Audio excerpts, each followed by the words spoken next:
Assalamualaikum warahmatullahi wabarakatuh.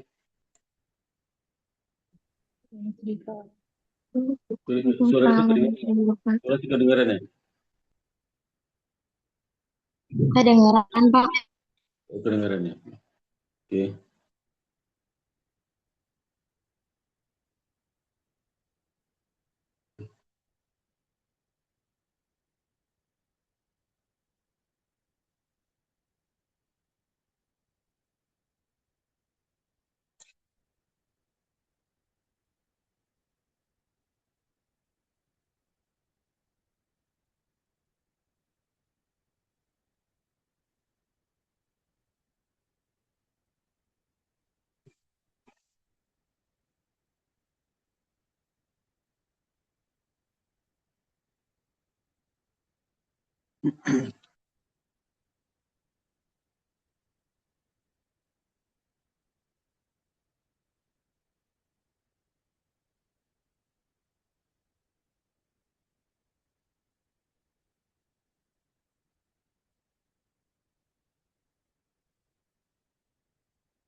Oke, hari ini kita kuliah chapter 13 ya, sampling kuliah ke-7 ya. Nanti minggu depan ujian ya. Ujian tengah semester ya. Tengah semester.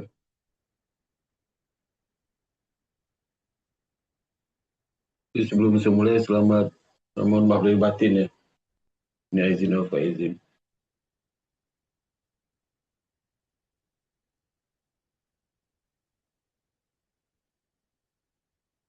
Suara saya kedengaran nggak? Terdengar Bapak nih. Kok saya nggak dibalas tuh, kayak kambing aja tuh ya. Hoi, nggak dibalas gua lahir batin saya. Dasar sudah ya.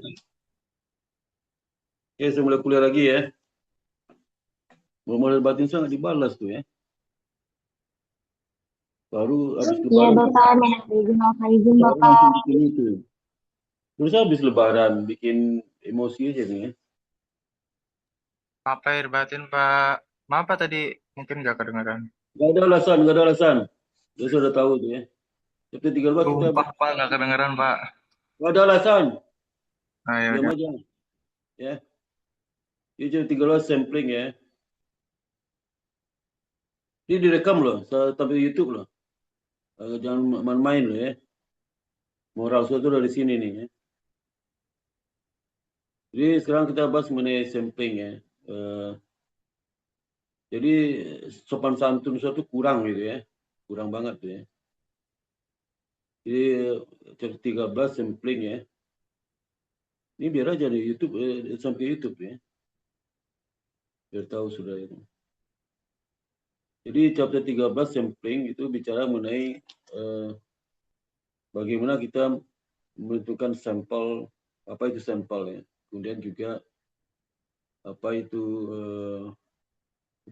populasi sampling dan bagaimana cara kita mengambil sampel itu. Jadi sampling itu proses pemilihan. Jadi ini proses pemilihan ya dari sejumlah elemen yang cukup dari populasi. Ya. Elemen itu observasi ya. Jadi populasi itu ada elemen itulah anggota populasi itu. Ya.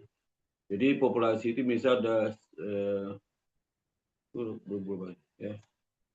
Ada sekitar 100.000 ya. Nah, mungkin peneliti dari 100.000 itu nggak perlu ambil semuanya gitu. Ya. Mungkin jadi dia ngambil sebagian aja. Ya. Bagian aja. Bagaimana dia menentukan sebagian itu ya?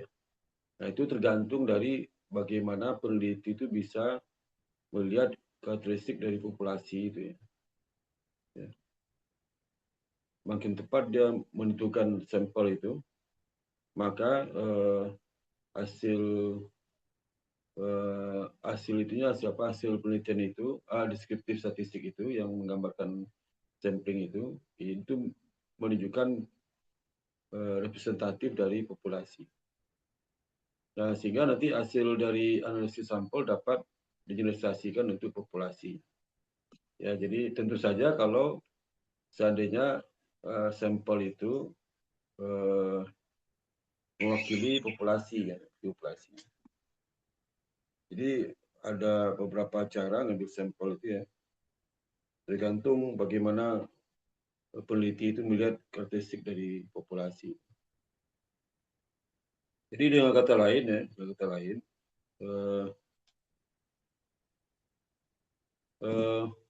sampling itu adalah proses pemilihan people. Jadi mungkin elemen itu ada people, ada event atau objek yang tepat untuk dipelajari. Ya. Jadi menurut peneliti itu, misalnya kalau seandainya satu kelompok itu karakteristiknya nggak banyak ya, hampir mirip-mirip ya. Tentu saja diambil seluruh populasi itu nggak ada gunanya juga. Cukup diambil secara apakah acak atau menentukan tergantung peneliti ya. Jadi membazir lah ya. Sama kalau seandainya saudara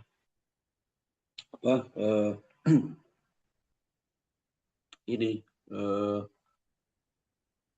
misalnya kalau saudara sering lihat itu kan di kalau orang pilpres ya, pilpres itu ada quick count ya, quick count itulah dia mengambil pemilih itu berdasarkan sampling ya, bukan populasi. Kalau populasi itu adalah hasil pemilihan pilpres secara keseluruhan kan, keseluruhan. Ya.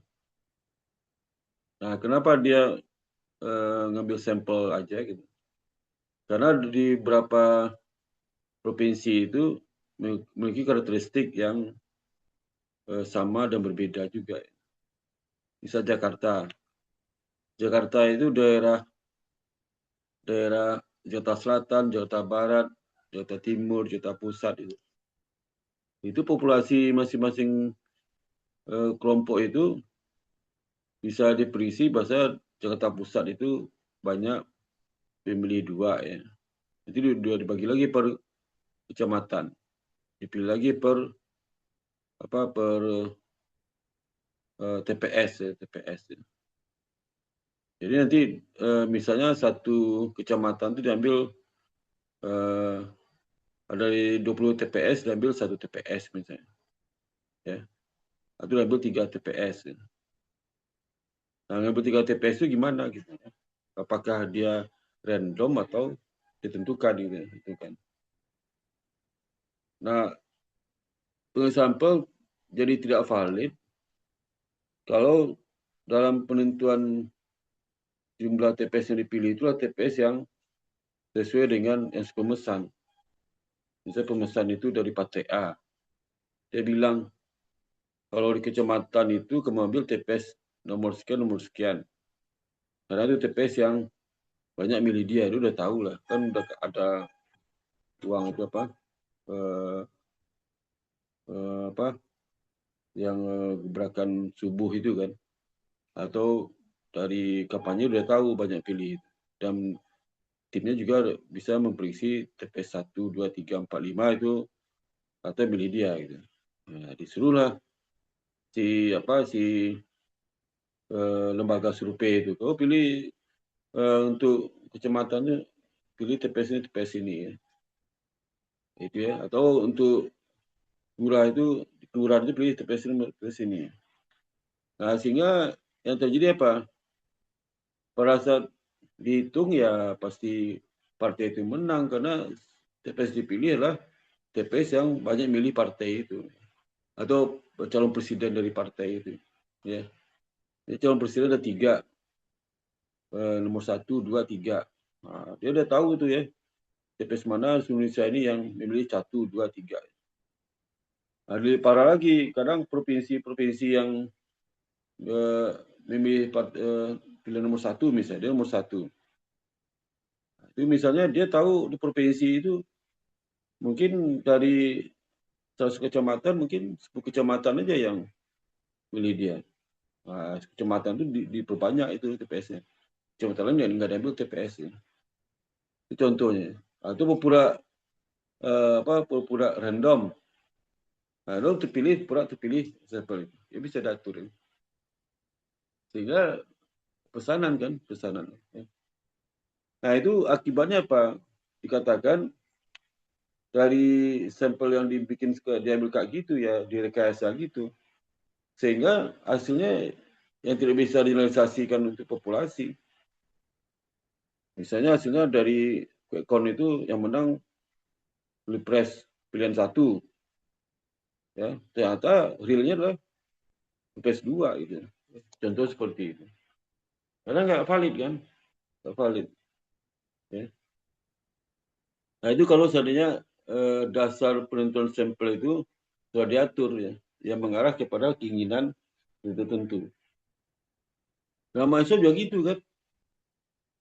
Kalau skripsi, tesis, kemudian juga yang ini disertasi, gitu. Dia pingin X1 yaitu betul-betul signifikan positif ya. Ya dipilihlah X, ya S itu yang kira-kira berdampak terhadap Y, kalau nggak terhadap berdampak dibuang, nggak dipakai. Nah, itu nggak boleh sebenarnya, mestinya gitu. Ya. Jadi sampel itu tidak mewakili populasi. Harusnya nggak boleh seperti itu, ya. Nggak boleh. Ya. Atau bisa lebih parah lagi waktu dia bikin hipotesis ya, Dia bikin hipotesisnya X itu positif terhadap Y. Karena dilihatnya di sampel itu bagi ada peneliti tertentu ya, dia tes dulu sampelnya. Kalau sampelnya positif terhadap Y, maka dicarilah teori yang positif terhadap Y. Nah, dicari walaupun nggak ketemu, dipaksain, dicari di ilmu lain supaya positif. Karena dia itu sampel positif. Udah kalau sebelumnya dicari yang positif saja gitu. Nah itu kan konyol tuh ya, konyol. Sudahlah hasilnya dari KSA, hipotesis juga dari KSA. Ya, di KSA. Jadi nggak apa adanya. Nah itu terjadi sekarang gitu ya. Ya, jadi sekarang. Sudah diatur, ya. Tidak hanya ke aja, riset ilmiah juga sampai segitunya gitu, sampai segitunya. Ya. Apalagi S1 tuh, ya, diatur. Padahal kalau dia lebih jujur ya, walaupun nggak signifikan kan bisa jelaskan. Itu kan anomali ya, itu kan apa. Itu malah lebih menarik kan. Contoh, kalau seandainya wartawan tuh menarik mana dia menyampaikan informasi yang sifatnya penyimpangan atau yang normal. Ya apa sih yang penyimpangan kan yang menarik kan. Normal tuh ngapain lah. Misalnya di desa itu nggak ada kerusuhan, ngapain dia sajikan. Di kurang nggak ada kerusuhan. Tapi ada kerusuhan itu kan penyimpangan tuh. Ya, harusnya kalau secara normal kan nggak ada kerusuhan. berjalan seperti normatif, pimpinan itu idealis, ya, amanah, dia menyampaikan programnya sesuai dengan keinginan masyarakat, ya, sesuai dengan secara normatif dia harus berbuat baik, itu sudah nggak ada kerusuhan. Sudah. Itu kan sering diberitakan, jangan diberitakan. Pimpinan yang amanah ini diberitakan, ya normal aja lah. Normal itu kan sesuatu yang positif, ya. Ya, sehingga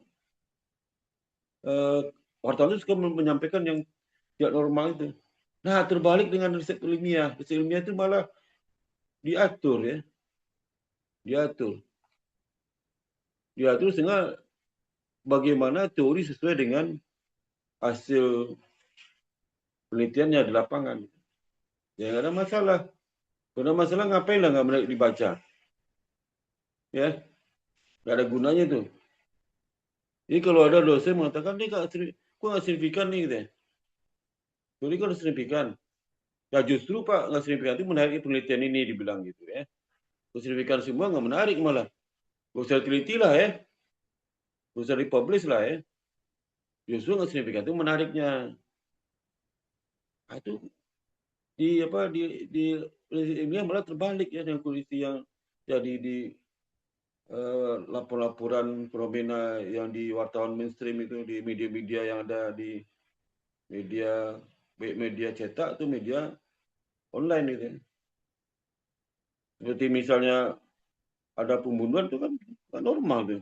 Kan kejadian 1-2 kali cuma. Itu diberitakan.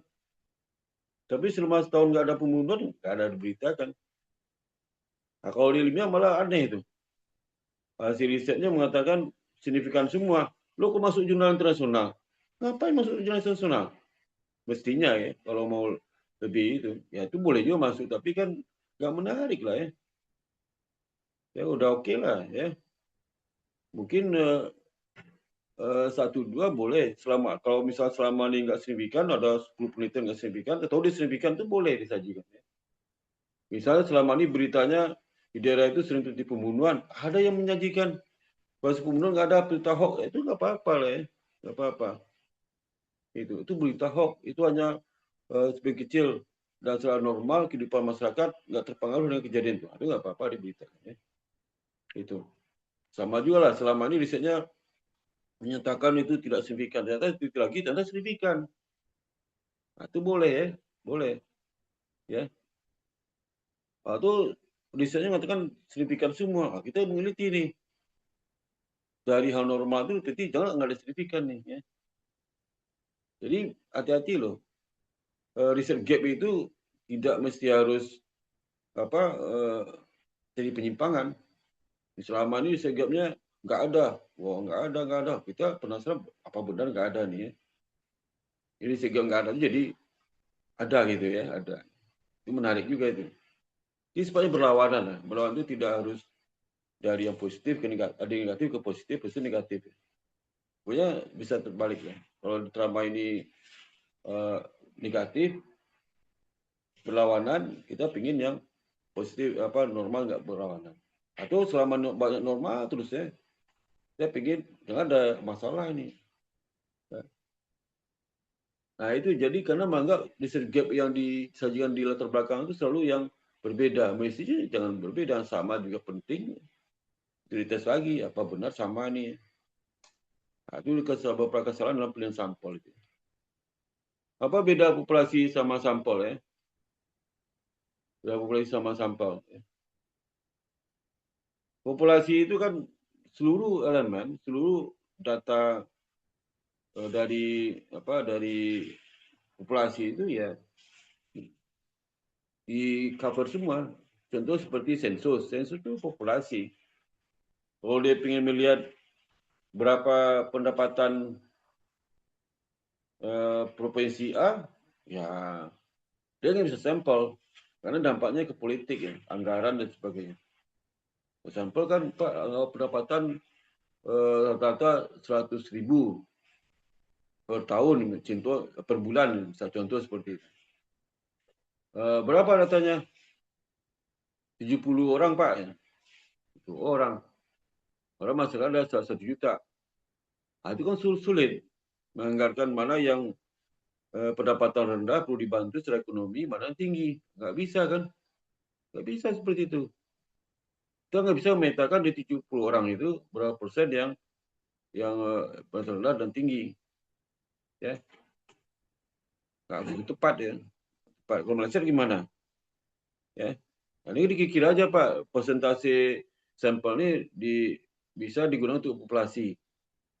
Itu kan nggak bisa. Harus yang real tanggung jawab, karena kan pemeriksaan PKP nyatakan ini di mana nih kok bisa 30% yang merasa miskin. Data mana? Itu sampel Pak, ya nggak bisa. Ya, sampel Pak nggak bisa. Ya, auditor nggak mau terima, auditor pemerintah mana terima itu ya. Maka sensus harus mengambil semua data. Ya, misalnya anggaran di provinsi A itu sekarang 1 M Pak. Berapa yang menerima? Ada 30%. Berapa 30% dari sampel Pak? Banyak nggak terima dong ya. Nggak bisa ya. Maka kalau untuk di luar sensus, untuk riset, maka perlu sampel. Sampel aja udah cukup, karena masalah biaya, waktu ya. Dan juga hasil juga nggak jauh beda ya. Berbeda. Ya. Maka itu dia sampel itu. Sampel ya. Jadi kalau kita lihat ya, populasi itu mengacu pada seluruh kelompok orang. Peristiwa. Kalau dia itu populasi tentang orang, semuanya, seluruhnya. Orang itu ada berapa kelompok? Semua kelompok. Misal penduduk di Jakarta. Wah, ada ini Pak, ada 6 kelompok suku. Kelompok suku. Ya, semua kelompok suku berapa? Total kan?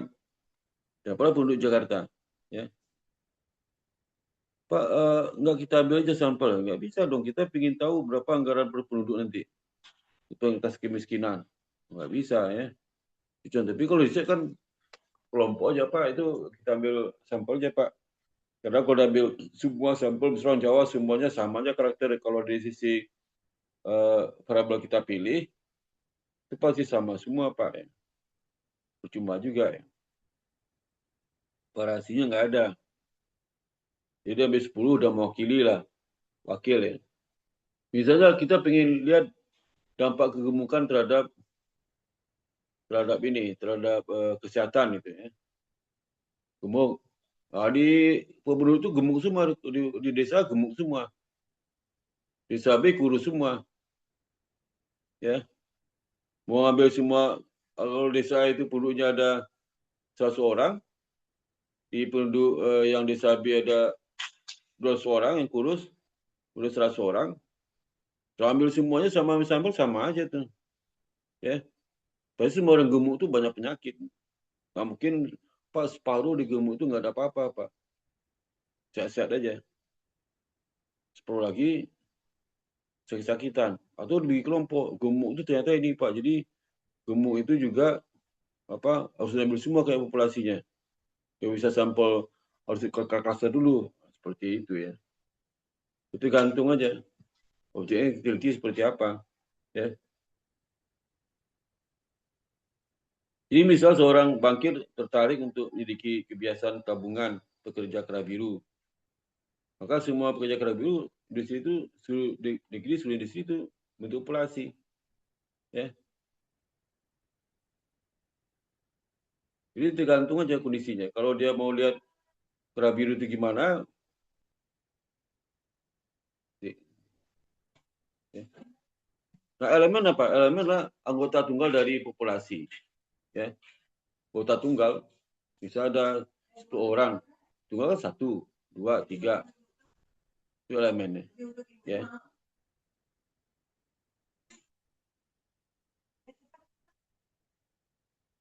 Jadi kalau 10 pekerja kera biru dalam organisasi bagi peneliti, maka 1000 itulah populasi. Itu elemen ya. Elemen berapa? 1000. Ya. Itu misalnya per kelompok, lebih kelompoknya. Kelompok itu ada berapa elemen. Ya. Atau kalau peristiwa, baru peristiwa. Ya. Berapa kali peristiwa terjadi di satu periode. Ya. Misal 10 peristiwa, ya. Peristiwa. Jadi masing peristiwa ada kejadian berulang, progresi berulang-ulang ya. Gitu. Peristiwanya misalnya ada kejadian yang bisa kejadian berulang-ulang. Nah, elemen itu juga termasuk bentuk populasi. Ya. Populasi. Jadi sampel itu adalah sekumpulan populasi. Ya. Populasi yang masing populasi itu karakteristik berbeda. Masing populasi itu ada lagi anggotanya yang dipilih berbeda. Tidak semua. Tapi ini ada beberapa elemen populasi yang dipilih itu bentuk sampel. Jadi elemen populasi dipilih itu sampel.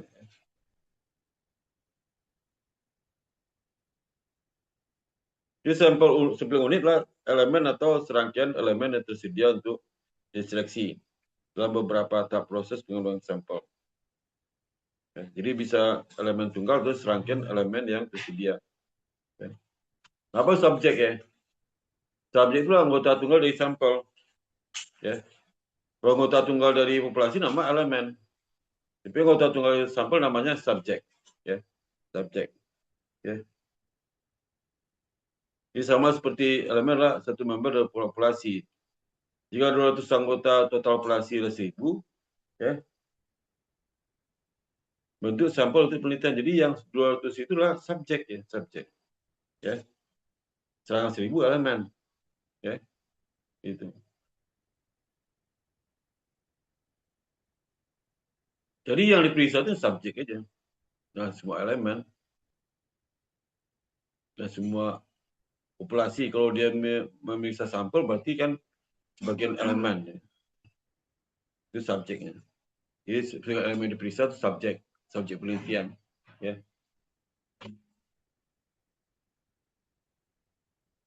Jakarta penduduknya ada 15 juta. Ya. Itu elemen. Subjeknya apa? Yang dipilih sampel. Kita ambil subjek itu aja Pak, yang 1 juta aja. Ya. Nanti subjek itu bisa dipilih di klaster lagi ya. Nah, kemudian ada karakteristik dari populasi. Jadi populasi itu seperti misalnya rata populasi itu mu. Jadi karakteristiknya. Ya. Jadi karakteristik itu adalah menggambarkan berapa sih secara umum jumlah nilai dari populasi itu. Populasi itu banyak elemen. Ada misalnya populasi Jakarta, ya, ada 15 juta. Ya. Berapa rata-rata tinggi orang Jakarta? Itu piu ya. Piu ya, piu. Tapi kalau seandainya dari jumlah 15 juta itu diambil sampel 1 juta, berapa rata-rata tinggi 1 juta itu? Itu X-min. Itu rata-rata dari sampel. Nah, kalau data populasi gimana? Nah, harusnya kalau sampelnya tepat ya, rata-rata sampel 1 juta orang itu sama dengan rata-rata tinggi itu yang 2 juta orang. Sama, nggak jauh beda. Kalau itu terjadi, maka validitas sampel itu 100%. Ya, 100%. Sama persis. Tapi kalau nggak sama, mungkin 95% atau 90% itu errornya. Itu error ya. 90% itu tidak keyakinan intervalnya. Ya. Kalau makin yakin 100% berarti kan interval 100 ya. 100%. Gitu. Masih 95% lagi. Tapi ada keyakinannya berapa yang salah, berarti interval jadi muncul jadi 95, 96, 97 ya. Ya, interval. Ya, keyakinannya ya, keyakinan. Ya. Tapi kalau seandainya yakin 100%, errornya 0 ya. Nah, itu artinya apa? Itu X-minnya sama dengan mu ya. Berarti kan dikatakan bahwasanya itu luar biasa tuh, tingkat biasa rendah sekali ya. Itu tepat ya. Tapi kan jarang gitu ya. 90% udah cukup. Ya oke lah ya. Itu juga kalau varian populasi dari total 15 juta itu berapa varian populasi itu? Varian itu selisih antara kalau di konsep umumnya varian itu selisih antara X-min dari kalau ini kan kalau di populasi mu dari populasi dibandingkan dengan masing-masing data dari elemen itu. Ya. Nah, itu dapat nanti ditotalkan, disigmakan berapa rata-ratanya. Nah, itu yang varian populasi. Nah, kalau sama juga cari dalam sampel varian sampel. Itu kalau sampelnya tepat itu mendekati varian sampel mendekati varian populasi. Itu tendensi sentral, dispersi, dan lainnya itu menggambar karakteristik. Jadi kalau seandainya mu-nya itu jumlahnya ada 100, tapi variannya lah 500, berarti itu kan datanya bias itu. Berarti terlalu banyak, rata-rata angka jauh menjauhi dari mu. Ya. Berarti kemampuan dari mu memprediksi data elemen di tahun depan itu bias, susah dilakukan. Berapa rata tinggi penduduk 5 tahun lagi? Nah, itu susah dia. Menggunakan data rata-rata tinggi penduduk tahun ini susah. Karena data itu enggak populasi banyak. Bisa ya, bisa enggak ya.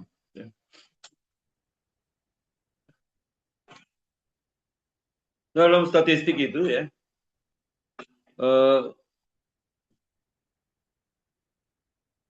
ada bagi dua ya, bagi dua. Jadi kalau deskripsi kan di bab 4 itu, bab 4 ya.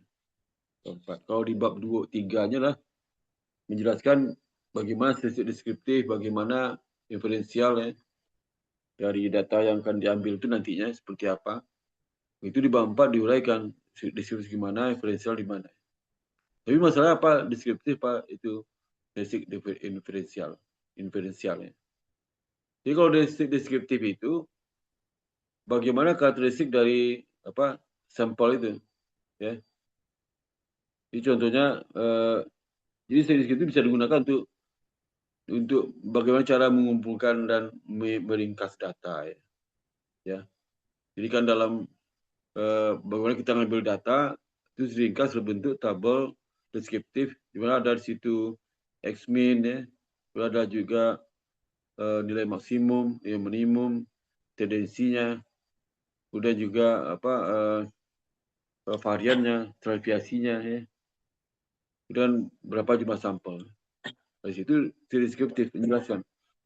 Dalam menjelaskan itu tentu saja harus mengerti setiap parameter dari sampling itu. Misal kalau X-min apa, kalau koefisien itu apa, ya. Dijelaskan masing-masingnya. Ada masing ada terkait. X-min terhadap stratifikasi sering dikaitkan.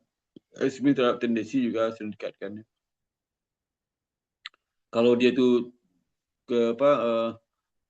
kemencengan ya, ke balik kiri itu rata-rata sekian, artinya sulit itu memprediksi ke depan itu berapa rata-ratanya.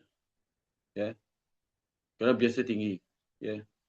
Tapi kalau dia kondisi normal dan stratifikasi rendah dibandingkan angka stratifikasi dengan mean itu, berarti variasi dari X itu di fakta di lapangan itu tidak banyak itu. Ini gampang ditebak. Jadi dalam prediksi X min X cap di kemudian hari itu lebih mendekati faktanya lah, fakta. Karena variasi nggak banyak. Ya. Tapi kalau variasi banyak sekali, nilainya semuanya variasi tinggi, maka data itu menyebar menjauh dari X-min. Ya. Jadi kalau kita prediksi kan sulit. Prediksi ini mana nih ya? Bisa contoh ya. Outcome hasil itu kemungkinan ada 3 jenis hasil. Ya. 8, 9, 10. Ya. Nah, itu tentu saja nanti kalau kita prediksi, misal rata-rata dapat 9 gitu. 9, contoh misalnya. Tahun depannya kita kirakan berapa angkanya? Ya, paling 9. Probability jadi 9 berapa? Tinggi dong ya, sepertiga. Ya. 33% ya, probability-nya. Lumayan tinggi. Nah, coba kalau seandainya variasi ada 10. Ada 10, nilainya menyebar ke mana-mana. Dapat S-nya 9. Bagaimana kita merisi angka apakah 9? Bisa 9 Pak kali 9 sekian. Tapi probability berapa? Ya 1/10. 10% memang kemungkinan mendekati. Kecuali data itu dari 10 data itu ternyata banyak angka di antara 98, 789. Itu kan artinya variasi nilai itu kan cuma 3 jenis walaupun data 10. Itu juga valid. Itu. Tapi 10 masing-masing data beda-beda ya, nggak ada yang sama. Wah, itu setengah mati itu. Biasanya tinggi. Ya. Tapi kalau 10 itu datanya ya berkisar antara 8,5 sama 9,5 itu berarti 9 itu valid. Rata-rata MIU. X-min ya. Ya. Itu deskriptif. Ini deskriptif itu digunakan untuk cara mengumpulkan dan meringkas data. Agar lebih mudah memahami dari sampel yang kita ambil itu, kalau seandainya hasilnya mengatakan X itu nggak signifikan, kita bisa jelaskan bahwa ternyata data X itu, historisnya itu ya, banyak mengarah ke sini, ke sini, ke sini, sehingga hasil demikian. Gitu. Mahasiswa itu kalau bikin skripsi, tesis, disertasi, itu nggak paham datanya. Hasilnya bingung menginterpretasikan. Ya, dia nggak kenal sama variabel X itu, nggak kenal variabel Y. Jadi peneliti itu baik harus mengenal variabel X sebagai Y dengan mengenal gimana itu memahami karakteristiknya. Ya. Jadi karakteristik dari data itu ya deskriptif itu dipahami. Ya. Apa arti itu? Ya. Ambil foto. Emang ada dikirim itu yang apa itu? Yang itu ada di oh.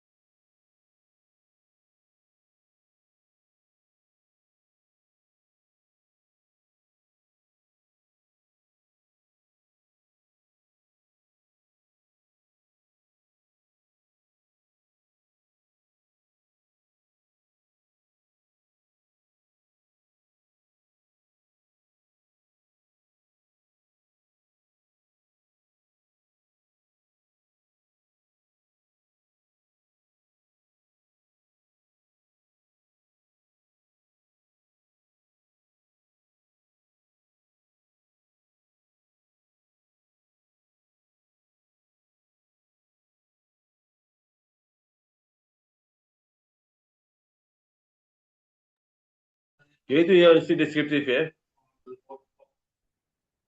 Jadi anak ini juga perlu diingat dalam studi deskriptif itu nggak boleh ngambil kesimpulan. Kesimpulan. Jadi kita menjelaskannya apa adanya, menjelaskan apa adanya. Jadi misalnya contoh ini ya minnya sekian, depresi sekian sehingga dia itu cenderung bias. Apa kalau bias itu kenapa? Nah itu nggak usah ya. Itu nanti di statistik inferensial ya. Sampai deskriptif statistik menyimpulkan bahwasanya hipotesis diterima, nggak bisa ya. Hipotesis nggak diterima itu nggak boleh. Kesimpulan itu terkait dengan hipotesis diterima atau ditolak, itu kesimpulannya ya. Itu kesimpulan dari penelitian ini, kesimpulan akhir ya, akhir. Nah, jadi nggak boleh digunakan ini sekian jadi dia hipotesis diterima ditolak, enggak. Itu tema tolaknya melalui statistik inferensial ya. Jadi inferensial digunakan sebagai cara menganalisis data sekaligus mengambil kesimpulan. Nah, bagaimana menganalisis data? Menggunakan misalnya metode regresi linear berganda, ya. Data pakai apa? Bisa time series, ya. Bisa data panel, bisa cross section, ya. Data digunakan. Ini mode bisa regresi linear berganda, ya. Seperti itu ya. Bisa pakai itu. Tapi data gunakan bisa 3 kemungkinan. Time series, kalau data kualitatif ya. Kalau datanya kualitatif gimana? Ya, ya model macam-macam, bisa menggunakan SEM semacamnya ya, PLS dan sebagainya ya. Banyak kualitatif ya. Nah, itu untuk analisis data. Analisis data yang dipakai untuk melihat apakah hipotesis itu diterima apa enggak. Ya. Kesimpulannya. Dan juga bisa digunakan sebagai diterima, bisa alat estimasi. Ya, estimasi. Jadi estimasi itu kalau dapat persamaan regresinya, hasil persamaan regresinya misalnya Y sama dengan 0,6 tambah 2,6 tambah X 1 tambah negatif 3,7 X2.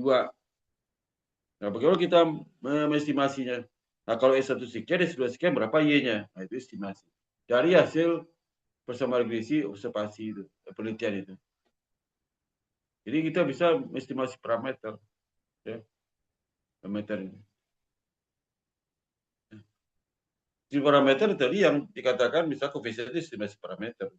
Itu digunakan estimasi dari Y. Ya. Itu statistik inferensial ya. Jadi di bab 4 itu ya, hasil itu saja dalam bentuk statistik deskripsi dan statistik inferensial. Ya. Pak, di deskripsi kita hanya deskripsi aja. Ya, berarti deskripsinya sebenarnya menyampaikan fakta aja itu, tidak menyebutkan apa-apa. Ya, sama wartawan ya. Wartawan itu kan dia menyampaikan kejadian, nggak bisa menganalisis kejadian. Nggak bisa juga menyimpulkan kejadian itu. Ya. Kesimpulan pasti kesimpulan dari hasil deskripsi aja. Tapi nggak ada analisis dalamnya. Bisa contoh ya. Kesimpulan. Penyebab kerusuhan 100 orang. Ya, itu ya. Kemudian yang kedua kesimpulannya. Pelaku tangkap 3 orang. Paling gitu ya. Tapi dikatakan apakah pelaku tangkap berdasarkan hasil pertimbangan ini, pertimbangan nggak ada. Ada deskripsi aja. Kalau sudah meneliti tentang tesis yang skripsi sifatnya deskripsi ya, itu kan mengatakan rata-rata sekian. Ya. Apa artinya? Artinya rata sekian dari jumlah. Jadi kebanyakan, nah itu kebanyakan rata-rata kebanyakan orang situ ya sebesar X-min itu. Kebanyakan yang bernilai itu X-min. Sedikit yang nilai kurang X-min itu. Itu artinya ya. Banyak di X-min itu. Ya. Jadi kalau misalnya kerusuhannya menyebabkan dampak kerusakan, yang rusak berapa? Rata-rata berapa yang rusak? Rata-rata rusaknya ada 10 rumah. Rumah ada 1000. Berarti rata kerusakan 10 rumah, artinya 10%. 10 berapa itu? 1%. 1% dari rumah yang ada itu rusak. Kenapa rusak? Nah, itu kan nggak usah dianalisis loh. Itu nyampaikan aja. Itu deskriptif. Siapa penyebab rusak? Apa menyebabkan rusaknya? Apa penyebab rusak? Nggak tahu. Ya, itu sudah statistik inferensial. Bukan deskriptif lagi. Ya. Kadang-kadang orang dalam analisis deskriptif itu sampai analisis hasil ya. Nggak ada. Ya. Beda dari deskriptif sama sampai inferensial itu beda sekali. Ya. Dalam inferensial itu perusahaan bisa memperkirakan nilai variabel melampaui interval pengamatan aslinya hubungan variabel lain. Nah, ada beberapa variabel lain. Berdampak nggak variabel lain? Berdampak kenapa? Nggak berdampak kenapa? Itu dari inferensial. Ya. Atau Y itu berubah, kenapa ya berubah? Sebabnya kalau S1, S2 berubah, kenapa berubah? Ada apa? Jawabannya apa gitu ya? Gitu ya. Jadi statistik inferensial tepat digunakan untuk memperkirakan parameter populasi dari statistik sampel. Jadi bisa memprediksi lah. Karena kalau dalam kesimpulan itu kita harus bicara mengenai populasi, bukan sampel lagi. Kesimpulan apalagi implikasi tidak populasi, bukan bicara sampel lagi. Ya. Jadi implikasi sama hasil itu beda ya. Kalau hasil itu kita sudah menjelaskan kalau ternyata berdampak terhadap Y. Ya. Itu naik karena disebabkan oleh X1, X2, X3 ya. Ya. Nah, itu kita jelaskan tuh. Ya. Tapi implikasi masalah hasil itu ke depan gimana? Yang hasil seperti itu hanya X1 yang berdampak terhadap Y, itu ke depannya seperti apa? Apa harus dilakukan? Kalau X dampak Y itu positif, berarti kita bagaimana mempertahankan dampak itu ya, karena positif ya. Misalnya perbaikan pasar menyebabkan dampaknya positif terhadap peningkatan pertumbuhan ekonomi di daerah itu. Kan positif tuh. Implikasi apa? Implikasinya adalah ke depan itu harus dipantau bagaimana kondisi pasar. Ya, pantau terus apakah kondisi pasar menurun itu naik itu dipantau. Ya, kenapa dipantau? Nanti dampaknya ada program pemerintah, apakah perlu mengimprove, memperbaiki fasilitas pasar atau memperluas supaya ekonomi itu naik terus ya, terus. Bukan mengatakan wah implikasi itu kalau seandainya apa kondisi pasar lebih baik, kondisi pasar baik itu karena ini selama ini yang selama ini ya, selama ini karena ini Pak, selama ini karena ini implikasi udah bicara masa lalu lagi ya, bukan ke masa depan. Jadi kok masa lalu seperti apa? Jelek Pak. Kenapa jelek? Jangan bicarakan lagi dampak yang terjadi selama ini. Kalau jelek apa harus lakukan ke depan supaya jeleknya berkurang? Ya, itu implikasi ya, implikasi. Jadi pimpinan kan sering tuh kalau sudah kerja di perusahaan, kerja di perusahaan ya. Nah, kata pimpinan, bagaimana kejadian selama ini? Gini-gini Pak, ya. Oh iya gitu ya, gitu ya. Biasanya implikasi itu diambil yang mikirkan pimpinan biasanya. Biasanya di bawah nggak sanggup karena dia sudah terbiasa dengan kerja klerek ya. Dia memonitor hasil itu dia udah capek juga ya. Nggak ngepikiran dia mau dapain ke depan itu. Biasanya pimpinan. Implikasi itu memang berat tuh ya. Kalau ditanya, oh gitu ya, terus gimana ke depan kita? Ya ditanya ke karyawan, kalau seandainya dia bisa mikir. Ya. Kalau enggak, itu tanggung jawab pimpinan itu ya. Oh gimana? Jawabnya, gini, pimpinan nggak ada, usuknya sikut kamu aja. Alah itu ya. Bukan pimpinan yang benar dia, nggak becus pimpinan itu. Leadershipnya nggak ada. Serahkan semua kepada bawahannya, semua bekerja keras. Nanti hasil mikirin juga apa ke depan. Ya, kalau leadership itu dia punya image resiko terhadap apa yang terjadi ke depan itu. Karyawan bekerja apa jadi selama ini mengatasi kerja selama ini, kemudian hasil seperti ini dilaporkan. Kenapa seperti ini? Itu tugas karyawan. Karyawan. Karena dia tahu proses teknis.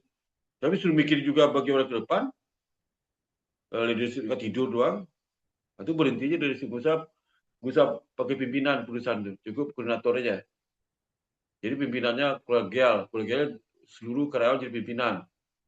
Nanti ada koordinator untuk menyimpulkan bersama-sama. Udah pakai direktur, usaha, ya semua bekerja, semua terlibat. Nanti ada ketua timnya. Udah cukup tuh. Ya. Tim juga bekerja juga. Itu kolegial, ya. Kalau seperti itu makanya nggak perlu leadership, ya. Nggak perlu seorang yang sifatnya jiwa kepemimpinan tinggi, nggak perlu. Buang aja itu ya. Cuma bekerja, nanti ada orang ditunjuk sebagai koordinator. Ya, mengarahkan hasil diskusi, ide dan segala macam. Cukup seperti itu aja. Ya. Kalau itu kan gaji nggak sebesar direksi, itu besar gaji. Ya.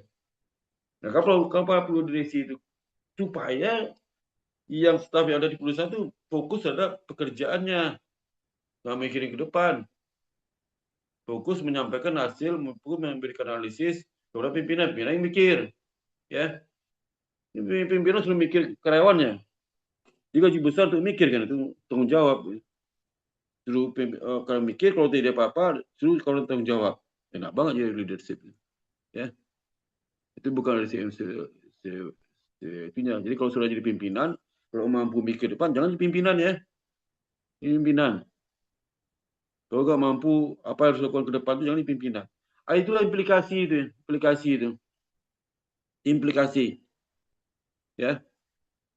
Jadi tidak semua orang itu bisa memikir implikasi. Ya. Jadi kalau maka seorang peneliti yang senior itu ya, dia nggak terlibat dalam pengumpulan data. Ya. Ada staf peneliti di bawah yang melakukan data. Yang menganalisis, dia nggak terlibat. Dia terlibat di mana? Pada saat memikirkan implikasi. Nah, itu baru ketua tim itu, ketua peneliti itu. Kalau di pukul 3 profesornya itu. Yang profesor diam aja, hasil gini ya, terus apa ini? Kalau saya lihat nggak usah pakai ketua seperti dia lah, pecat aja itu ya. Ini ketua di antara yang meneliti lapangan itu aja.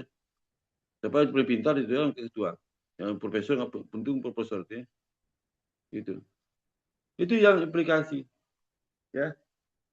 Jadi sesi inferensial itu dalam rangka melihat hasil, analisis hasil. Implikasi beda lagi. Ya. Ini mahasiswa kalau S1, S2, S3 harus implikasi. Masih dibahas juga analisis hasilnya itu. Ini dibahas juga. Itu bukan implikasi itu. Masih inferensial. Ya. Ya. Masih itu. Implikasi dasarnya dari deduktif sama inferensial. Dua itu dasarnya. Ya. Ya. Nah, parameter adalah nilai numerik yang menggambarkan karakteristik seluruh populasi. Ya. Parameter misalnya parameter X-min. X-min itu parameter X-min. Koefisien dari regresi itu parameter. Koefisien digunakan untuk menyimpulkan populasi keseluruhannya. Jadi dengan parameter ini peneliti lebih mudah memahami dan mendapatkan informasi penting tentang populasi tersebut. Kalau dapat parameter X-min, standar deviasi, kemudian koefisien, kemudian korelasi, ya. Kemudian ada juga yang rho, ya, sebuah sebab akibat itu parameter bisa digunakan untuk memprediksi populasi yang terjadi di masa depan, ya.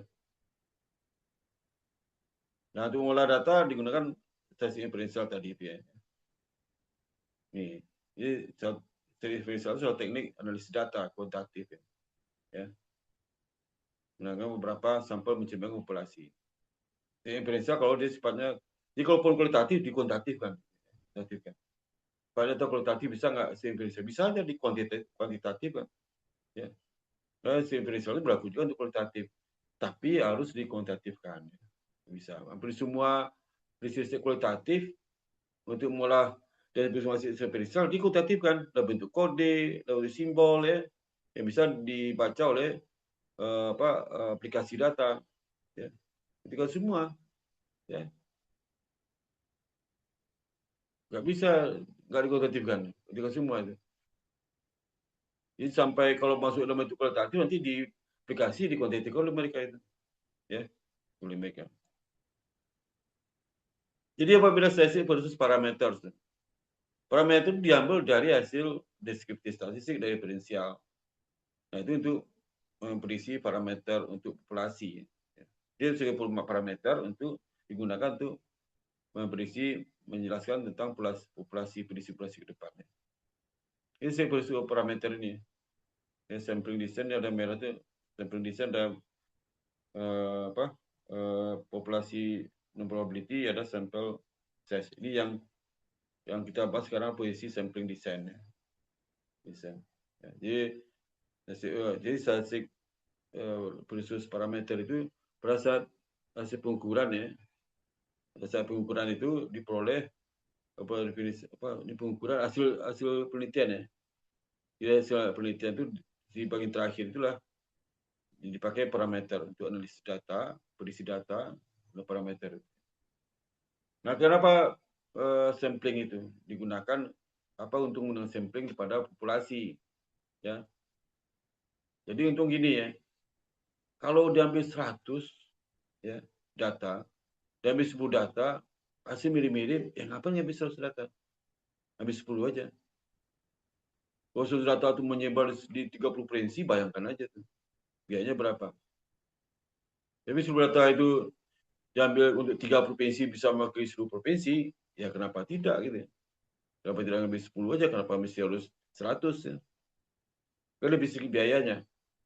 Itu hasilnya sama dengan kondisi populasi itu. Ya. Bisa sudah melihat ciri-ciri durian yang isi bagus apa? Nah, nggak perlu diambil semua durian. Ya. Jadi diambil beberapa jenis durian A, durian B, C, dan C. Kalau durian bagus dan jelek 3 kelompok. Diambil tuh ya. Semua durian yang bagus, kulitnya licin itu diambil semua. Jadi jenis A, jenis B, kan bilang udah berjenis. Jenis C, tipe apa tuh? Durian termasuk kelompok A, B, C, D. Ya. Bisa ambil semuanya ya. Lalu lebih kesalahan. Nah, si kesalahan gini ya. Jadi kalau kita ambil data 30, ambil data populasi, errornya lebih tepat 30. Makin banyak data, error makin tinggi itu ya. Kemungkinan data nggak sesuai normal itu lebih tinggi. Data lebih banyak. Lebih sedikit nggak? Jadi data itu sudah makili, tapi errornya rendah. Ya. Kalau banyak data kan potensi error banyak itu. Observasi yang mungkin error itu banyak sekali. Tapi kalau sedikit kan sedikit juga. Ya. Ini contoh-contoh ya. Pemilu data 3. Ini contoh ekstrim ya. Itu satu data lah. Ya. Ambil satu data. Ya. Data itu ambil di populasi. Populasi itu bisa Pak pengen melihat rata-rata IPK dari kelas ini. Kelas ini, rata semua 4. Lu ambil semua enggak? Enggak perlu lah, pasti 4. Ambil satu orang aja. Ya. Kalau udah ambil 4-nya, ya percuma. Percuma. Nah, yang kedua, kalau seandainya datanya variasi tinggi ya, tinggi variasi ada 10 dan 40 segala macam.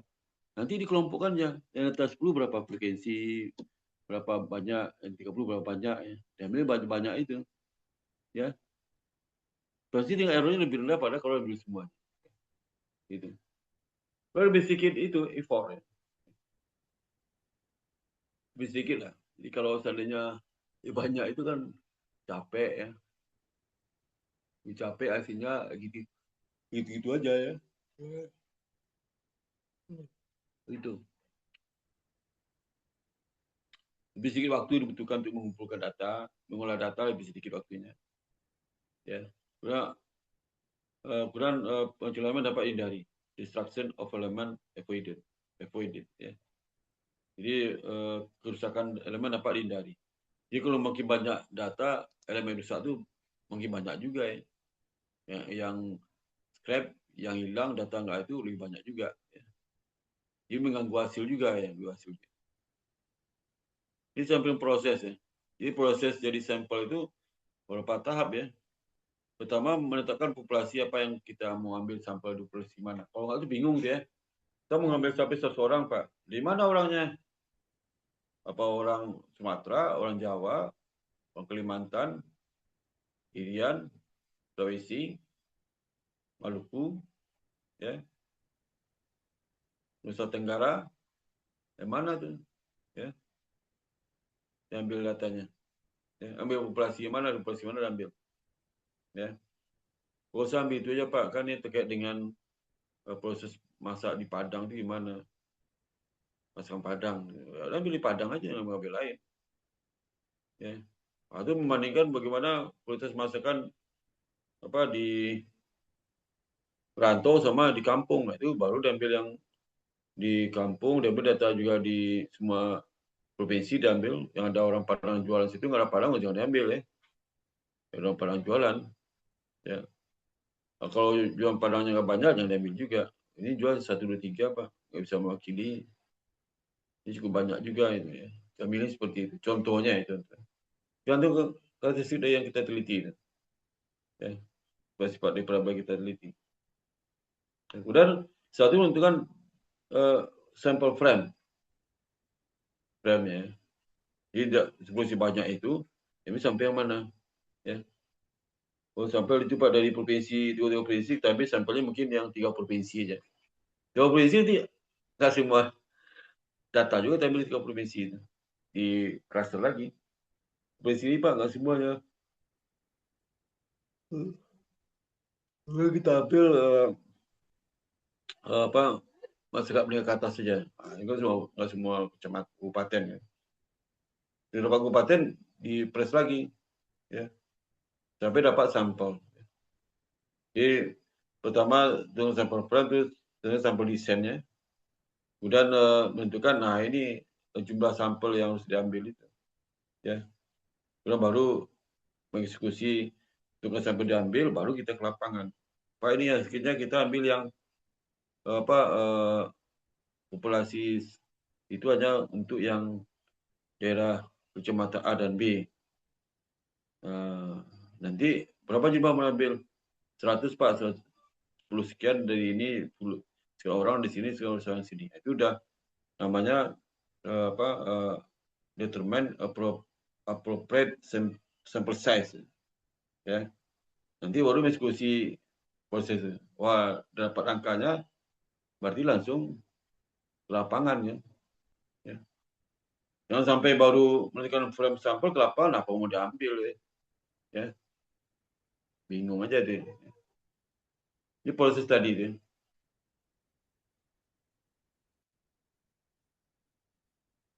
Nah, sekarang bagaimana cara kita mengambil sampel?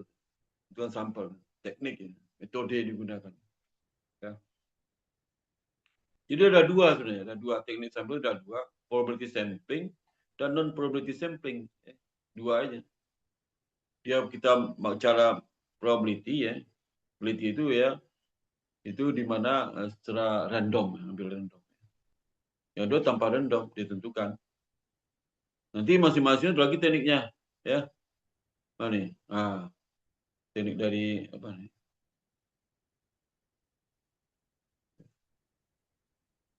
Tadi gitu, ya. Jadi kalau seandainya menggunakan probability sampling, bisa menggunakan caranya teknik simple random sampling, thematic sampling, stratified random sampling, cluster sampling.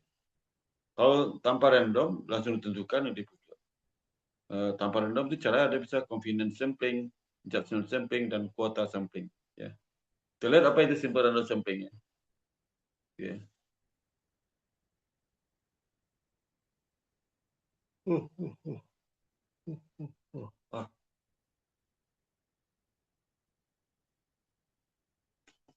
Berapa pertanyaan sampai sini? Sebelum mulai ini, ya. Pertanyaan enggak? Biar saya start dulu sebentar. Ada pertanyaan, silakan. Tidak ada, Pak. Enggak ada, ya. Jadi ya dalam simple random sampling itu caranya proses setiap elemen memiliki peluang yang diketahui dan sama untuk dipilih. Random, ya. Jadi kalau seandainya Pak sampel ada 100, kita mau ambil 3. Yang mana 3 itu?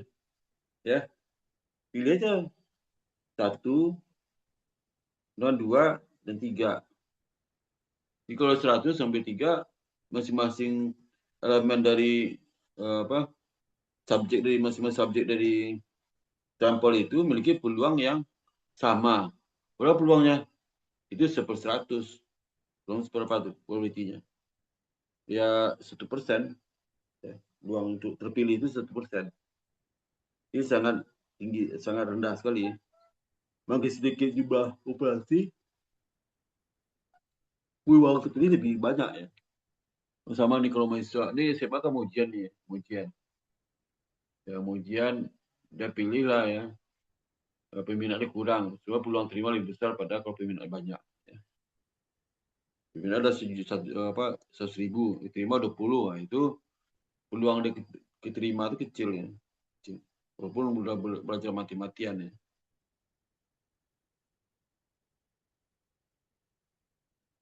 Jadi kalau itu seperti itu harus nilai 100 sempurna. Nggak boleh 99, sekian. Kalau bisa disalip yang lain.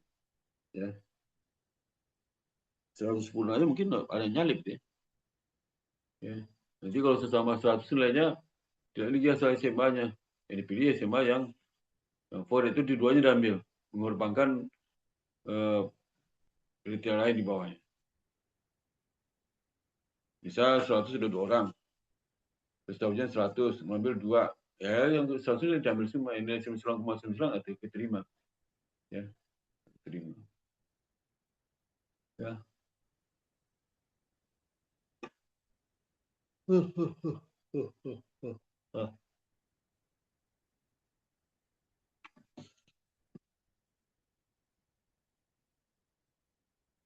Jadi karakteristik dari simple random sampling adalah highly generalized, ya, simple. Jadi tingkat generalisasi lebih tinggi. Ya. Jadi artinya apa? Itu karakteristik data itu hampir sama, gitu. Sama. Dia sama hitam, ya.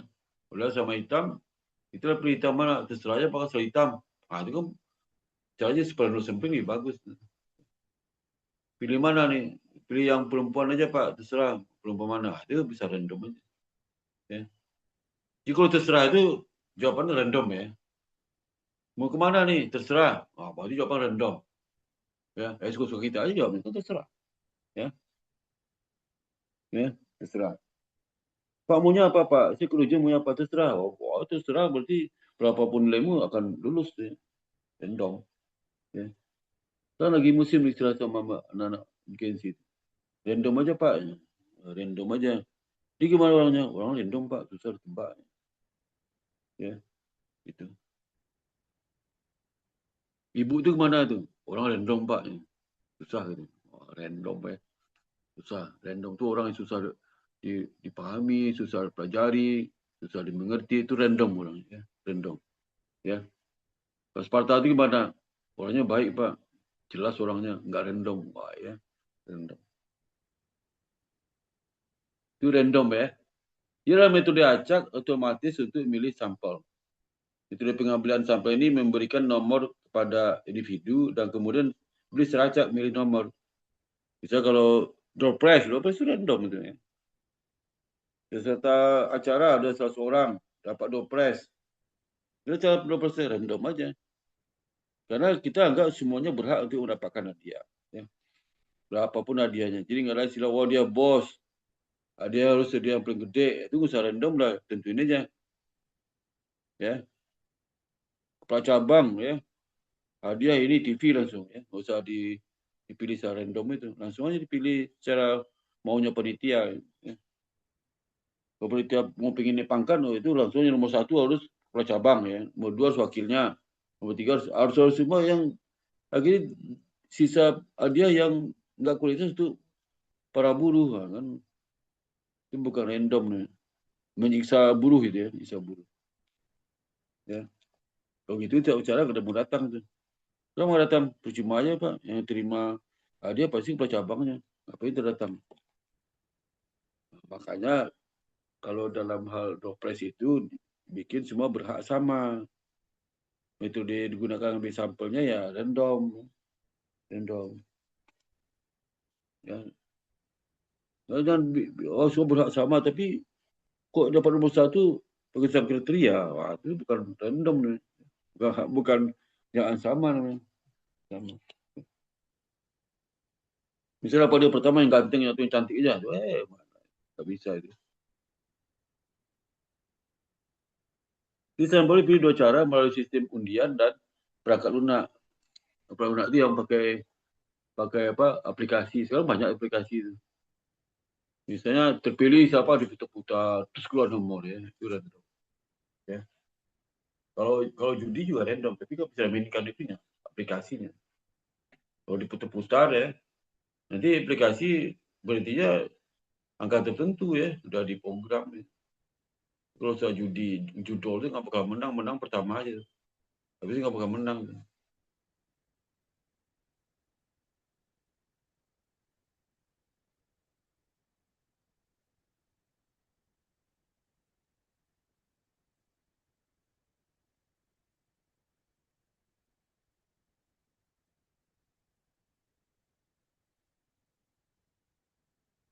Yang harus thematic sampling ya. Setiap elemen KN dimulai dengan pilihan acak elemen antara 1 dan N. Ya, diacak aja. Ya. Kemudian karakteristiknya item sample random sampling. Lebih mudah seperti random sampling, lebih mudah pada random sampling ya. Kemudian systematic bias ketika elemen tidak didaftar secara random. Ya, itu bias. Kalau random nggak masalah. Ya.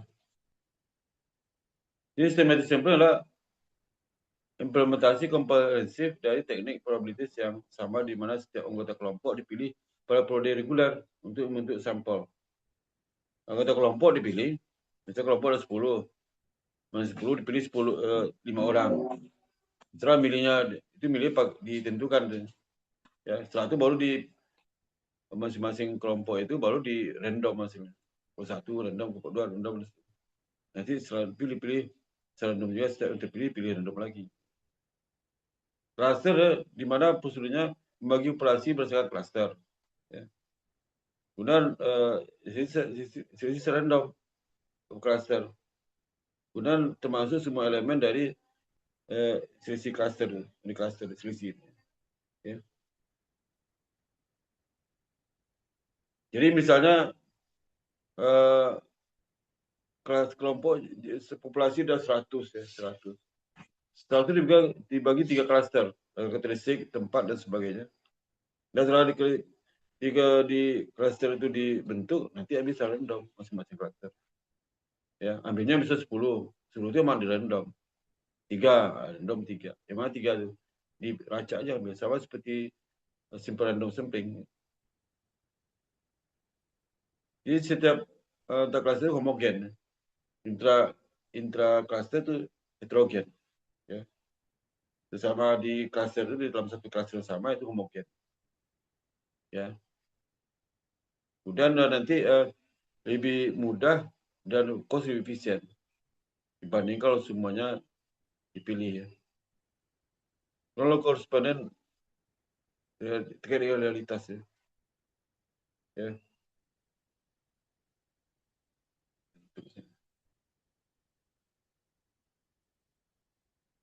Jadi cluster sampling itu adalah metode yang seracak memilih peserta ketika mereka tersebar secara geografis. Seperti contohnya di bagian provinsi, ya, provinsi. Nah, tentukan yang mana kita pilih, ya. Bisa memilih seluruh peserta dari seluruh penduduk Bangalore. Dan sesungguhnya tidak mungkin mendapatkan daftar lengkap dari semua ini. Ya. Peneliti melakukan apa? Memilih area secara acak itu berdasarkan lokalitas, masyarakat, dan sebagainya. Dan habis itu pilih secara random dari area yang dipilih secara acak itu.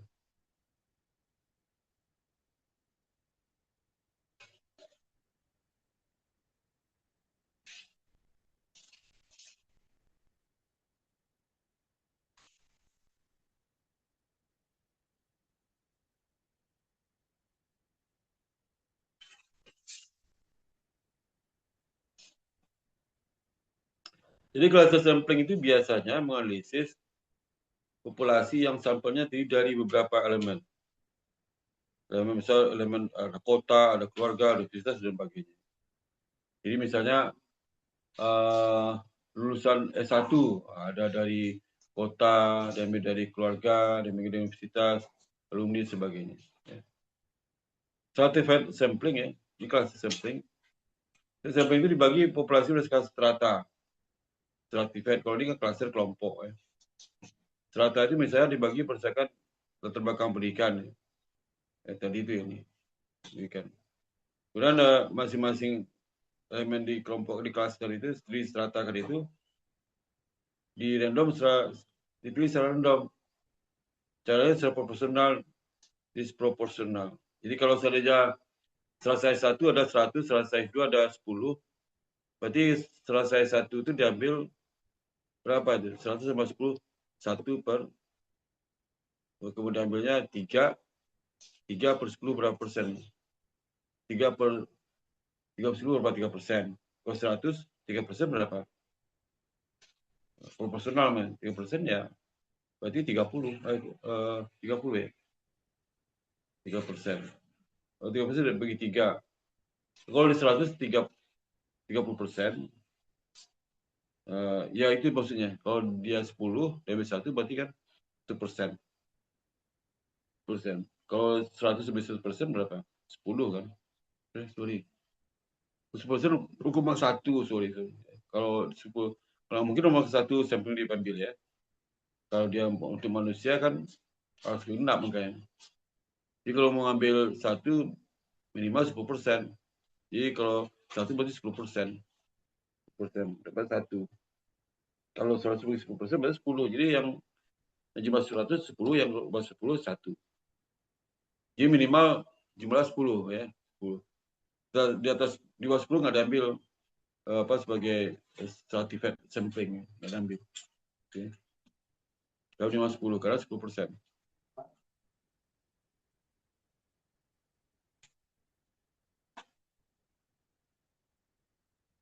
Nah, proporsional stratified sampling ya, atau disproporsional. Ini jumlah jumlah subjek dalam total sampel dilokasikan di antara strata secara disproporsional. Nah, ini contoh ini ya, disproporsional. Gimana? Ah, ini nih, ya. Proporsi itulah berdasarkan, bisa kalau saya lihat 10 data elemen 10 di kelompok top manajemen itu, kalau presentasi berapa? Kalau 20% berarti 20% dari 10 dapat 2. Semuanya 20%. Kalau 500 20% 100. Ini proporsional. Nah, kalau disproporsional itulah berdasarkan judgement pertimbangan dari peneliti. Kelompok pertama pilih berapa? 7. Rukun 7, Pak. 7 itu berarti berapa? 7 per 10. Berarti 70% ambilnya. 15, kedua 15. Kenapa 7%? Karena untuk manajemen itu nilainya lebih tinggi pada nilai yang klerek. Gitu. Mungkin satu top manajemen itu nilainya sama dengan 100 klerek. Contoh seperti itu. Kalau ambil 7 berarti sama dengan 700. Contoh seperti itu.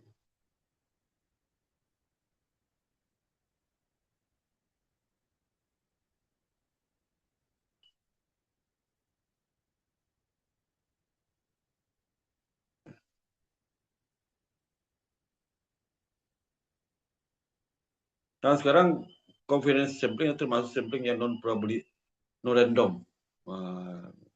Tidak acak dia. Ini dipilih untuk dimasukkan dalam sampel karena unit tersebut paling mudah diakses oleh peneliti. Ini banyak oleh mahasiswa. Pak, saya ambil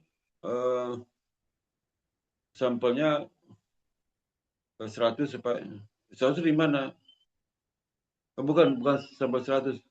Tapi saya ambil sampel dengan kriteria ini, kriteria. Pilih, ya. Dipilih aja. Di 100 pilih 10, ya. Pilih 10. Nah, 10 itu dipilih bukan secara random. Berapa 10 ya udah 10 aja. Kalau mau jadi persegi 2, pilih aja 2, mana sesuai dengan kriteria dari peneliti. Ya. Bisa karena gender-nya, bisa pertimbangkan karena dekat lokasi ya. Terserah aja. Berarti ada dasar kenapa dipilih itu.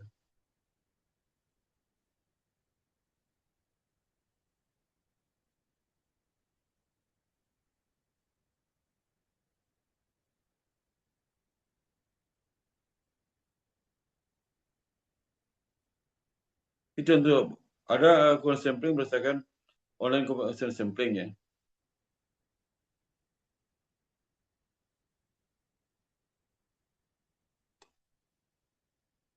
Maka kalau misalnya bagaimana orang tua itu menggunakan forum parenting online yang populer. Ya. Parenting itu kan bagaimana dia berfungsi sebagai orang tua terhadap anaknya. Ya. Apakah monitor anaknya, itu parenting ya. Bagaimana anak diperhatikan gizinya, bagaimana sikap orang tua terhadap anaknya, bagi orang tua merespon perangai anaknya, bagi orang tua itu merubah perangai anaknya, dan bikin program untuk anaknya dan sebagainya, parenting. Ya, secara online tapi ya, secara online. Kalau ketemu tak muka anak kan online. Jadi misalnya anaknya ada di Singapura, dia di Jakarta, bagaimana program parenting digunakan oleh anak dan bapak di satu Jakarta, itu di Singapura pakai online kan. Jadi dia pilih yang orang tua yang menggunakan online dalam parenting.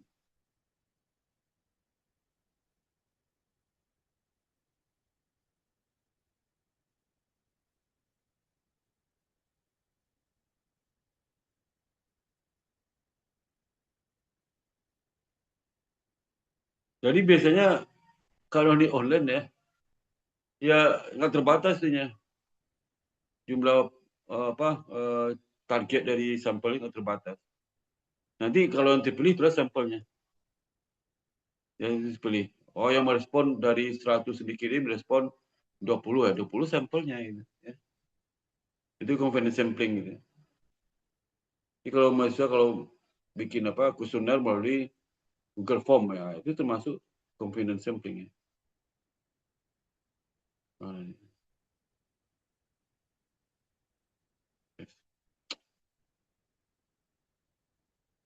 Kalau judgement sampling ya. Dalam meletakkan sampel itu ke judgement tertentu ya. Judgement tertentu. Jadi bukan besar random ya. Jadi ya kalau tanpa random itu ya tentukan aja ya, dan samplingnya.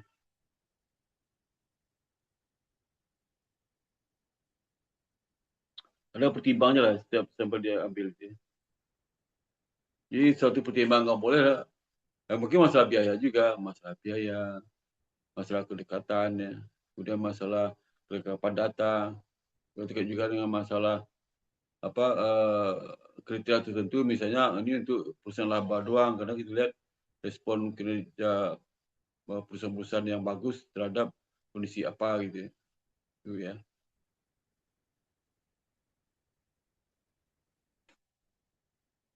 Jadi kalau dia menggunakan acak nggak ada guna juga ya, karena bahaya kalau acak. Karena ada beberapa sampel yang terpilih data-datanya nggak ada. Saya ingin data lengkap ya. Kalau nggak ada berdampak juga kepada sesi inferensialnya ya, jadi nggak lengkap. Gitu. Contohnya just sampling.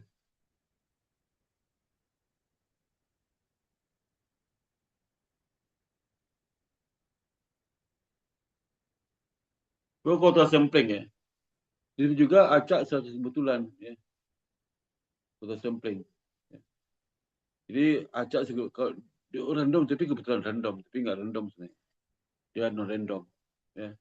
Jadi metode ini umumnya berdasarkan pada pengetahuan yang baik tentang strata populasi individu yang paling representatif atau memadai. Metode ini mirip dengan pengambilan sampel acak bertingkat, tetapi tidak memiliki sifat acak seperti metode sebelumnya. Ya. Karena kan kota itu berapa kota? 10%-nya. Berapa 10%? Ya, ya anggaran aja Pak. Kira-kira 10%. Nah, itu kan dia ada acaknya tapi bukan ada random juga, tapi sebenarnya bukan random dan bukan kota itu.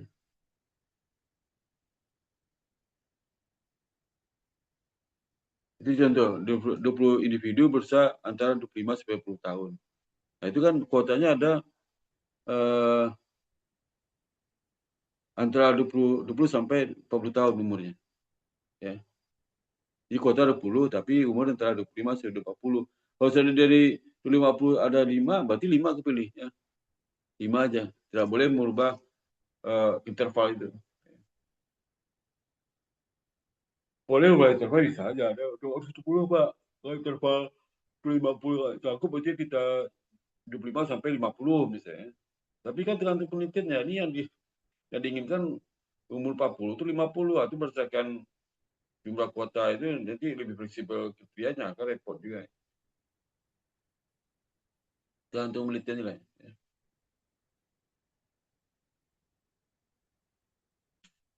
Contoh tadi ini. Sampling ya.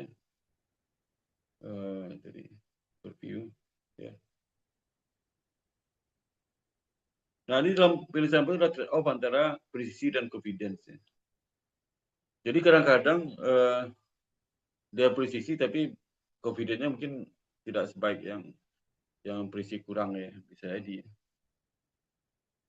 Ini kan presisi confidence itu kan presisi artinya estimate itu mendekati populasi gitu. Ya, mendekati populasi. Ya. Dan angkanya itulah karena mendekati estimate ya, maka bentuknya lebih kerucut ya. Tapi kalau confident nggak, kalau data ini kalau visi tinggi maka confidence-nya rendah. Ini confidence-nya range antara minimal maksimal. Tapi dia lebih presisi kan, presisi.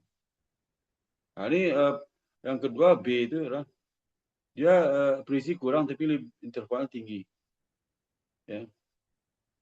Jadi semakin apa presisi yang diharapkan, interval juga semakin kecil ya, kecil. Semakin tinggi presisi, interval juga semakin tinggi presisi, interval jadi semakin pendek. Ya.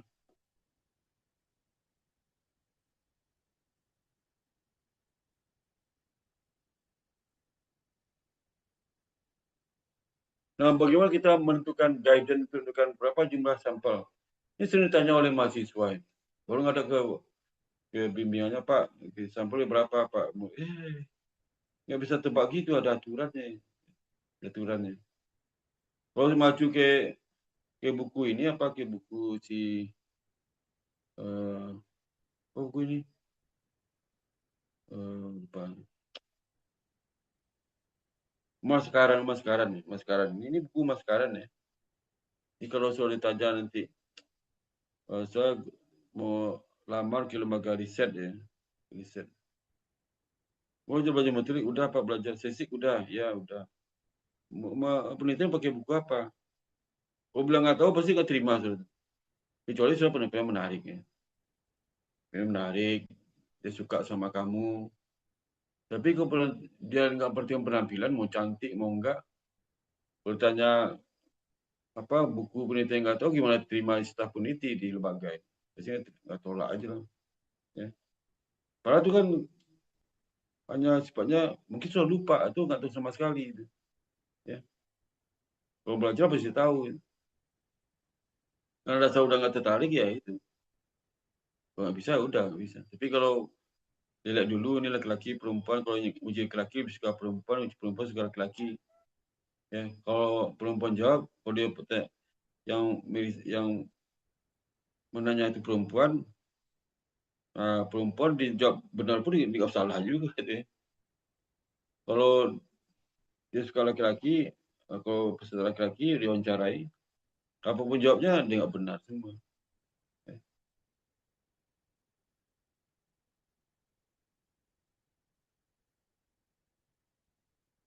Jadi itu secara umum minimal sampel 30 minimal. Maksimal 500 ya, 500 umumnya. Ya. Jadi kategori setiap subkategori itu 30. Kategori itu bisa bikin 3 kelompok. Masih kelompok itu minimal 30 ya. Kalau ada 3 kelompok berarti 90 itu maksudnya. Ya. Data 90. Nanti kan lagi dengan multivariabelnya. Ya.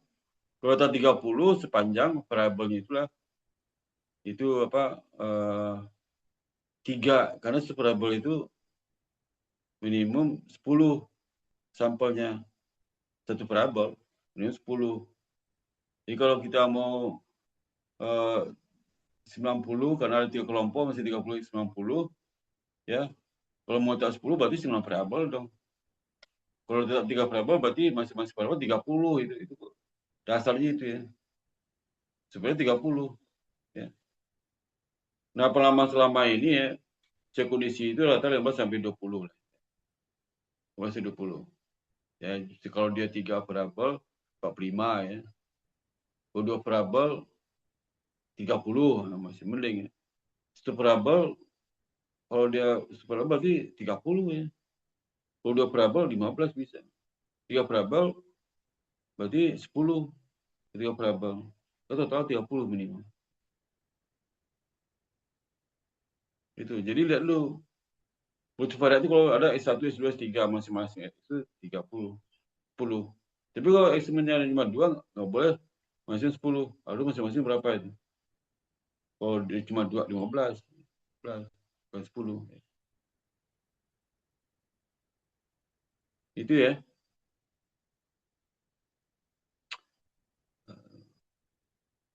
Kita ada pertanyaan sampai sini. Kita saya sampaikan dalam terkait dengan sampling ini. Ada pertanyaan nggak? Tidak ada. Nanya ya. Kalau sudah bekerja sih banyak ya. Bisa kuliah itu nggak perhatiin, bekerja ya. Gitu ya. online itu bukan berarti alasan bekerja. Kita ikutin harusnya. Ikuti. Kerja boleh sepanjang kerja tetap bisa ikuti, nggak masalah. Tapi kalau bekerja nggak ikuti sama sekali, berarti ya nggak bisa terima sebenarnya. Itulah online. Maka kualitas online itu kualitasnya random ya, random kualitas random. Kalau online random kualitasnya. Ya. Kalau nggak online, random juga sebenarnya. Ya, mestinya. Karena banyak mahasiswa walaupun dengar ini tapi nggak masuk ke kotaknya. Banyak juga. Kalau yang kerja kan nggak masuk kotak karena nggak perhatian sebelum kerja ya. Sampai kuliah. Nanti setelah ada rekaman itu ulang sama dia. Tapi kalau yang offline bisa juga random juga hasilnya. Ya. Apalagi sekarang tuh, sejak COVID nih. Ya.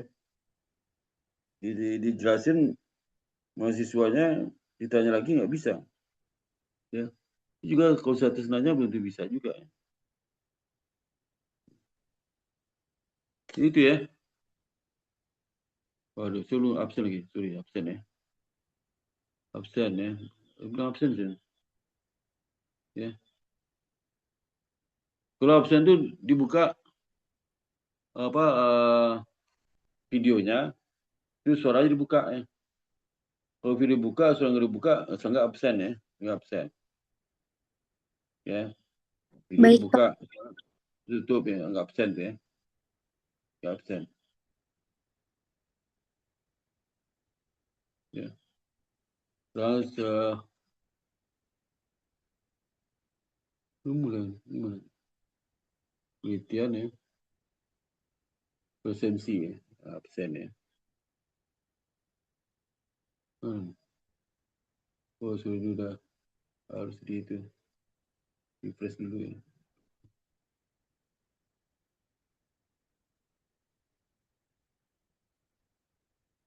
Lubiana ada Lubiana. Lubiana absen. Pak, sepertinya salah. Apa? Oh, ini sudah masuk, sudah ini.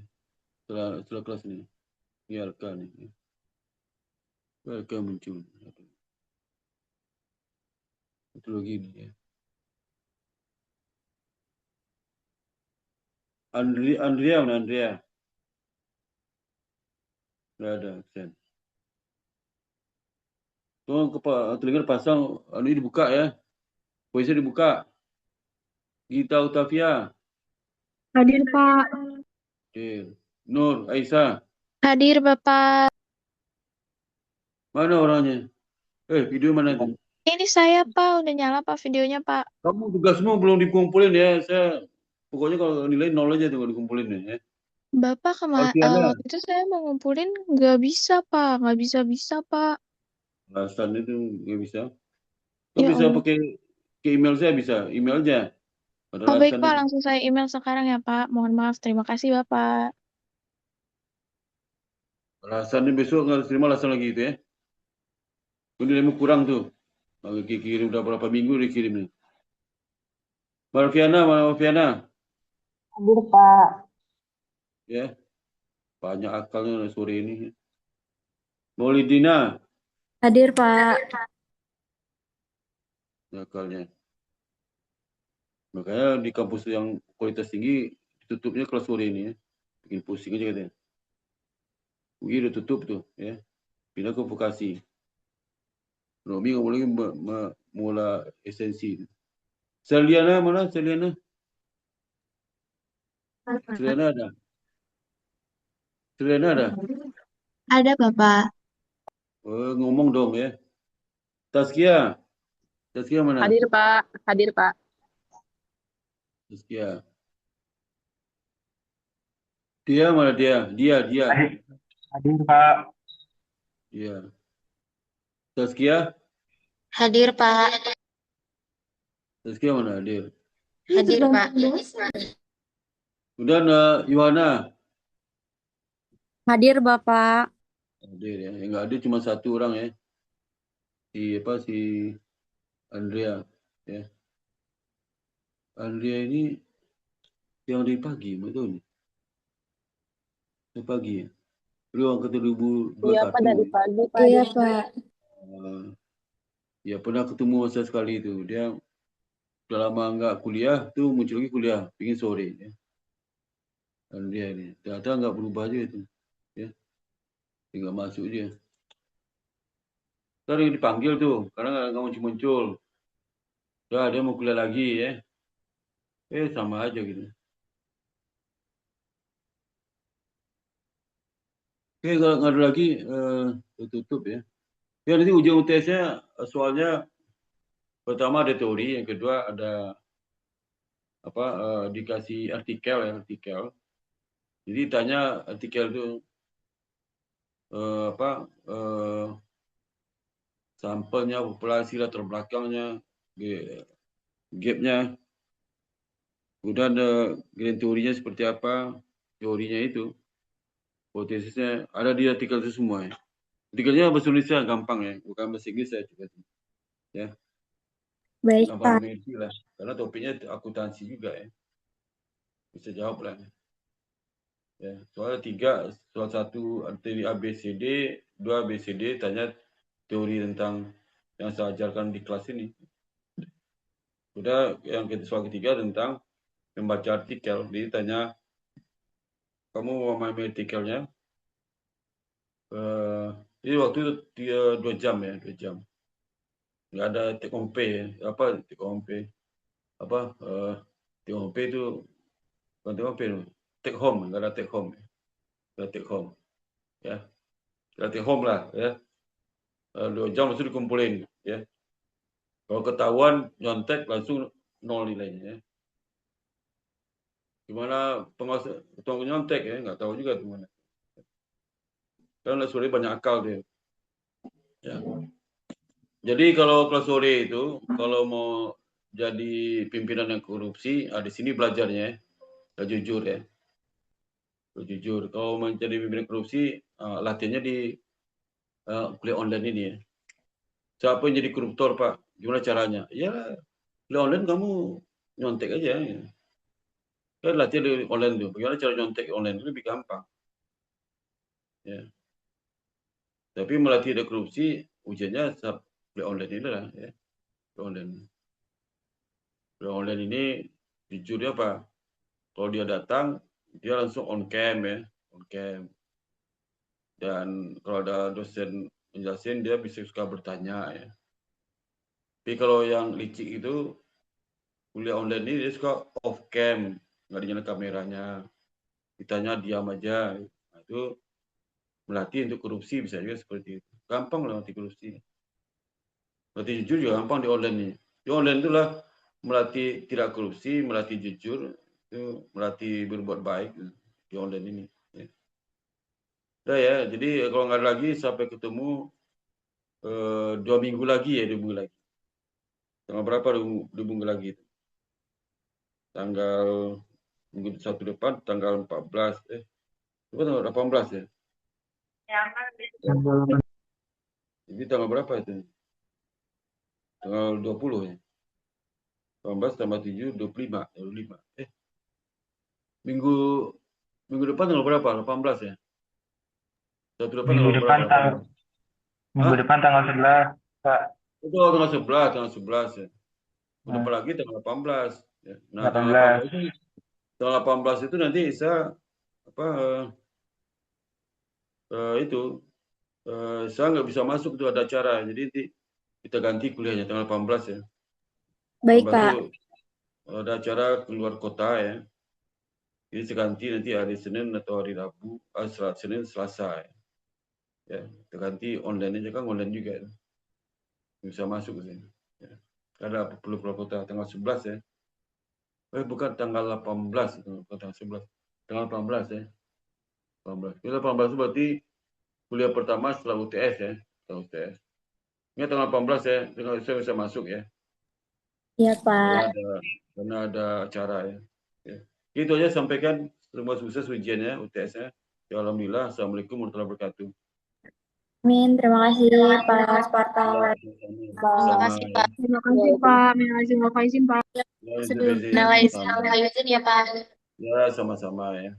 Izin Rifa. Ya, silakan, silakan. Bentar, ini mana? Besar nih.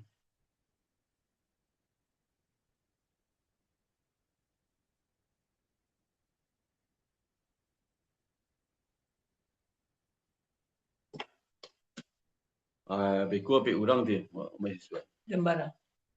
Jam jam 10. 10. Ini baru gini. Ini jam 9.30 balik. 3 malam. 10. Ya. Itu apa di baik dulu. Welcome.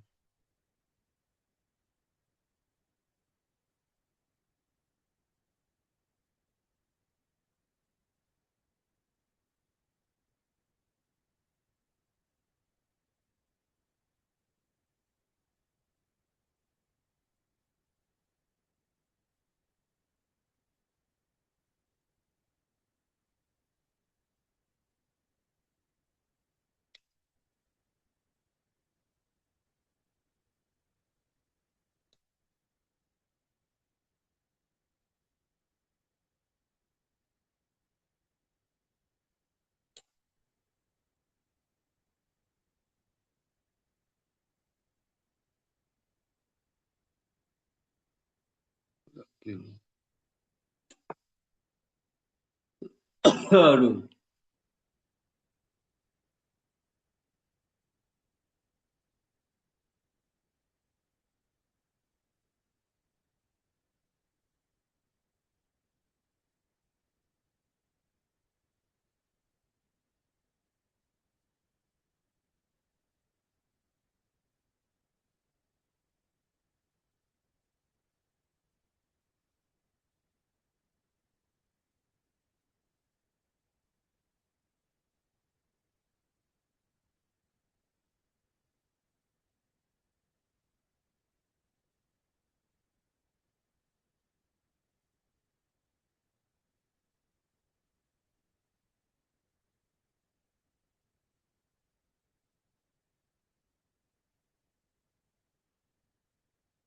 Wah, lupa tu screenshot.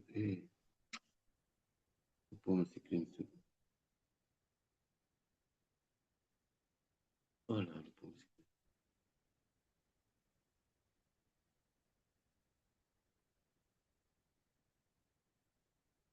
Lupa masih screenshot. Untuk absen online gini. Lupa screenshot. Buktinya. Bukti tunjuk situ. Yang apa yang link itu.